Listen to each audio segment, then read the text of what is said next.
Here's the reason why I cannot and will not be silent about the pain that McInerney76, Jenadiddy76, Sonic Dragon Girl 23, and others that are associated with them caused myself and many of my friends. I will not be quiet about this until some form of accountability is taken from all parties involved with this mess. This isn't about getting even, it's about making sure the people who I thought I could trust the most are held accountable for all their actions. I have been traumatized for life by Jean, David, Laurel, and their associates. I have been threatened with physical violence. I have been sent self-deletion threats. I have been stalked and harassed by their subscribers since 2021, when Jean Ann Cook accused me of blackmailing David and Laurel.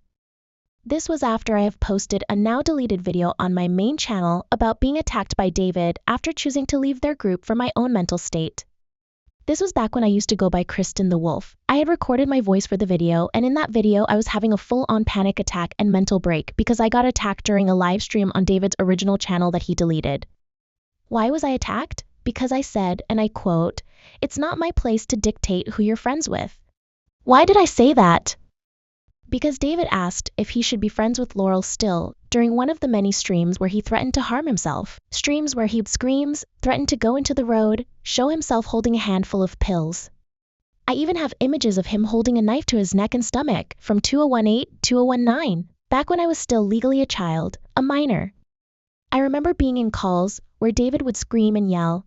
I remember having to talk David out of self-deletion multiple times. I even set up a vent chat space if something was wrong.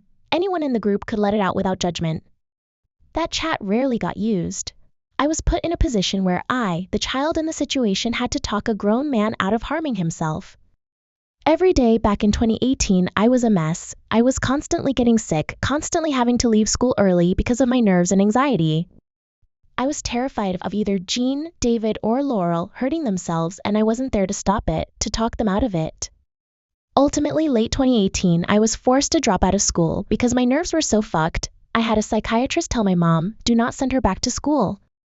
Mind you, I was also dealing with my now late grandmother, who went through surgery around that time for her breast cancer and a tumor in her brain.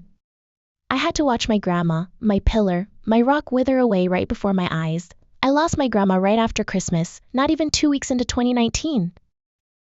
I was broken. I was at the lowest point of my life. And yet, I still had to deal with being the group therapist for a group of grown adults who knew better. I wanted to believe that I was doing the right thing by sticking it out, hoping, pleasing, praying that Jean, David, and Laurel would get their acts together and actually see that they were causing more harm than good by behaving this way in front of minors. Then 2021 hit, and many of my friends decided they did what they could to help, to keep the peace, and walked away, cutting ties with David, Jean, and Laurel. I, being too trusting, tried to stick it out for a bit longer, even telling them that if they don't start getting their acts together, that I was done, that I needed to put myself first. And lo and behold, I had to walk away. And you know what happened? I was accused of blackmail. I was made to be the villain for choosing my peace over continuing to let these adults, who I thought were my friends, walk over me and use me as their emotional punching bag. I will never mentally recover from this. I will never be able to let it go, as Laurel, David, Jean, and another friend of theirs, Beelzebub Sanblazetwo 1376 says I should. I'll never forget or forgive the fact that I was threatened with physical violence by 412 Films Productions via Instagram DMs, and they let someone like that back into their group. I will never forgive the fact that my friends and I put ourselves through hell to protect Beelzebub Sanblazetwo 1376 when they came to me seeking help when 412 Films Productions made them uncomfortable and had nightmares. I will never forgive them for any of the harm they have caused my best friend, the angel dust to my Charlie, Rebelzilla, who I see as my little brother.